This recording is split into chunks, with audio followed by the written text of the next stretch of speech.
belangrijkste nieuws uit Curaçao in het Nederland. Access Journaal, vers van de pers.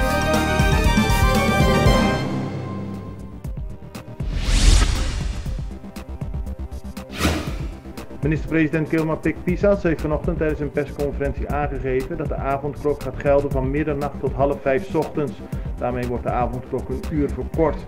Volgens Pisas zijn er nog steeds besmettingen met het COVID-virus en daarom zijn de maatregelen niet van tafel.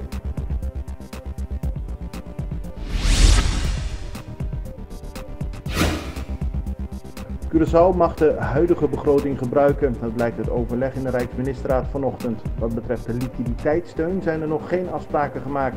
Dat zei minister-president Pik-Pisas vanochtend tijdens een relato di dia. Na Colectra, nós toma tempo para servir ora com mais da comunibo.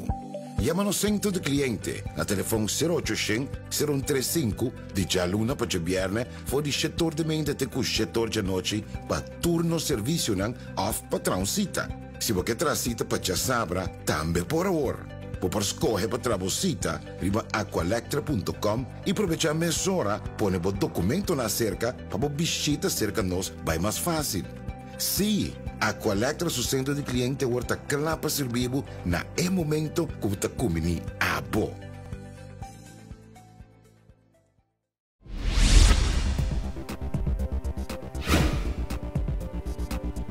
De bekende minimarket Wassang in de wijk Hoenderberg is gisteravond volledig uitgebrand. De eigenaren ontdekten de brand iets na 10 uur sluitingstijd en daarna ging het snel. Wassang stond binnen korte tijd volledig in lichte laaien en de brandweer kon niets meer doen dan te voorkomen dat de omliggende huizen ook in brand vlogen. Wassang Supermarket was een bekende supermarkt in de wijk. De brand zelf trok veel bekijks.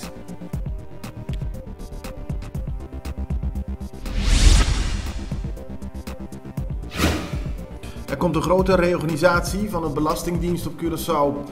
Er komt een managementteam dat zowel de inspectie der belastingen als de ontvanger als het belastingaccountantsbureau moet gaan aansturen. Dat team wordt verantwoordelijk voor de reorganisatie en modernisering van de Belastingdienst.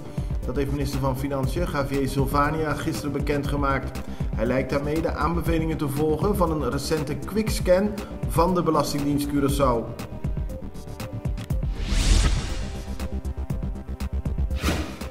Leider van de politieke partij Partido Unión y Progreso, Elvis Andrade, is gisteren ondervraagd door de politie. Er is een aanklacht tegen de Andrade ingediend wegens laster en belediging van minister-president Gilmar Pik-Pisas. De Andrade zei tegen de pers dat hij ondervraagd is, maar dat hij zelf niks verkeerd gedaan heeft. Na afloop van de ondervraging mocht hij ook weer gewoon naar huis.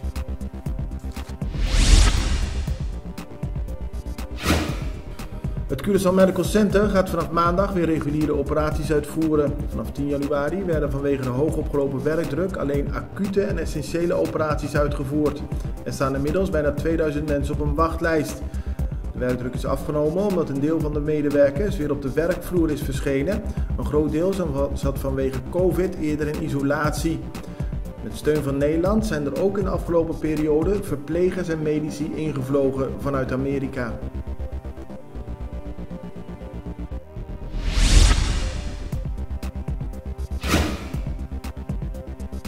Er zijn gisteren 5 coronapatiënten op Curaçao overleden. 1 patiënt lag in het ziekenhuis, 2 in een verzorgingstehuis en 2 patiënten zijn thuis overleden.